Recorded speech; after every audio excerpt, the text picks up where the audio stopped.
China Bharat के खिलाफ बहुत सारी रणनीतियां खेलने वाला है। चीन को रणनीति कारक बनाता है। चीन और भारत के बीच में बॉर्डर टेंशन बहुत ज़्यादा बढ़ जाएगा। फेस ऑन फेस लड़ाइयाँ होगी।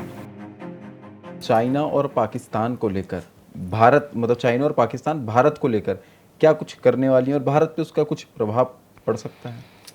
आने वाले समय में चाइना भारत के खिलाफ बहुत सारी रणनीतियां खेलने वाला है। शनि वक्री हो गए हैं। शनि का वक्री होना चीन को रणनीति कारक बनाता है। हालांकि अभी कुछ नहीं, सितंबर 2027 के बाद से लेकर के चीन और भारत के बीच में बॉर्डर टेंशन बहुत ज़्यादा बढ़ जाएगा। लड़ाइयाँ हो रही होंगी अप फ्रंट, मतलब फेस ऑन फेस लड़ाइयाँ होगी।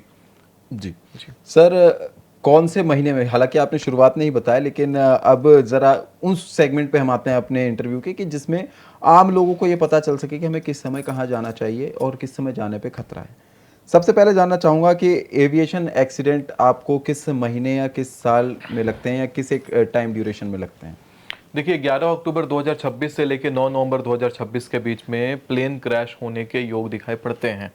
और एक तो 28 जनवरी से लेकर 27 फरवरी के लिए मैंने प्रेडिक्ट किया था। बहुत ज़्यादा प्लेन क्रैश हुए थे, लगभग 16 के आसपास प्लेन क्रैश हुए थे। और इस बार 6 प्लेन क्रैश हुए हैं 16 जून से लेकर 14 जुलाई वाली अवधि में। अब 11 अक्टूबर से लेकर 9 नवंबर 2026 के बीच में मल्टीपल प्लेन क्रैशेस होते हुए दिखाई हमें पड़ सकते हैं। जी सर, आने वाले समय में अर्थक्वेक या सुनामी और जैसे बड़े नेचुरल डिजास्टर कहाँ कहाँ आ सकते हैं? जैसे कि लोगों को गोवा या फिर इन जगहों पे जाने से बचना चाहिए, यानी क्योंकि अभी गर्मी का समय ही चल रहा है तो लोग गोवा जाना ज़्यादा प्रेफर भी कर रहे हैं।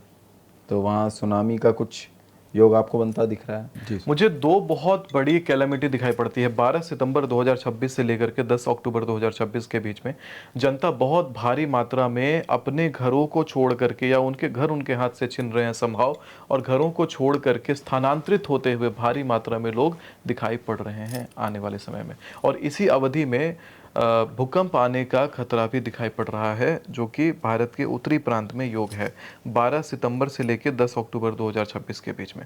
ये वही अवधि है जिस समय उड़ीसा और आंध्र प्रदेश के क्षेत्र में किसी प्रकार का राजनैतिक परिप्रेक्ष्य का वायलेंस होने का, सड़कों पे लोगों के उतरने का और वहाँ प्रोटेस्ट होने का, दंगा जैसा कुछ होने का योग दिखाई पड़ता है। और इसी मध्य वहाँ पर किसी नेता का, आंध्र प्रदेश उड़ीसा में किसी नेता का अचानक अपने पद से हटने का योग दिखाई पड़ता है। बिल्कुल सर, ये तो आपने काफ़ी बड़ी भविष्यवाणी जो है करी है। लोगों को सावधान रहना चाहिए कि 26 अक्टूबर 2026 लगभग इस अवधि तक तो लोगों को एकदम सावधान और सारी चीज़ें जो है प्रिकॉशन लेके चलने चाहिए। अब सर ज़रा आगे बढ़ते हैं और जानते हैं जगन्नाथ मंदिर को लेके। जगन्नाथ मंदिर को लेके काफ़ी मेरी फीड में रील भी आती हैं, उसमें ये कहा जाता है कि अगर उसके ध्वज के ऊपर जो है चील मंडराने लगे या फिर चील आके बैठ जाए तो जो है कुछ अनहोनी होने वाली होती है। और तमाम लोग ये भी कहते हैं कि समुद्र के किनारे होने की वजह से वो धंसता जा रहा है। तो जैसा द्वारका का हाल हुआ था वैसा वो भी मंदिर भी पानी के अंदर विलीन हो सकता है। आने वाले समय में ये सारी चीज़ें होंगी, क्योंकि देवता जो हैं अपने सभी धामों को अपने अपने देवलोक में लेके चले जाते हैं।